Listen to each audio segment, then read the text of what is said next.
Kore'ye bakur li deryaya ber ava xwe ceribandina mûşekan kir. Serok Kim Jong-un jî çavderî kir. Her wiha ceribandin di demekî danûstandinên navbera Washington û Pyongyangê da bê encam mabû pêk hat. Rêveberiya Trump berê ku toleyan rabike daxwaza pûçkirina çekên navokî dike. Lê Kim jî bi lezgînî daxwaza rakirina toleyan dike. Bu poçkirina çekên navokî derfeta danûstandinan bi encam heye. Serokîm jî ev yek bi demek nêzik de dubare kir. Bu vê jî em hêvî dikin ku ev ceribandin nebe sedema pirsgirêkekê. Em dixwazin vegerin sermasê û danûstandinan bidomînin.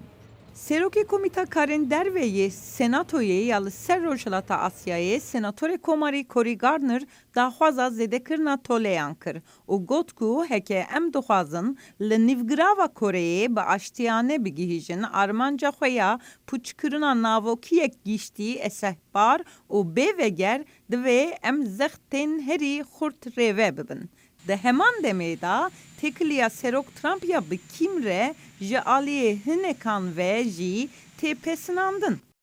Ez di vê mijarê de Trump sûcdar nakim. Li gor min, pêkanîna danûstandinan bi Kim Jong-un re tiştekî rast e. Ev tiştekî gelek dijwar e. Lê bi zelalî, Korya Bakur bu dinyayê ziyandar e.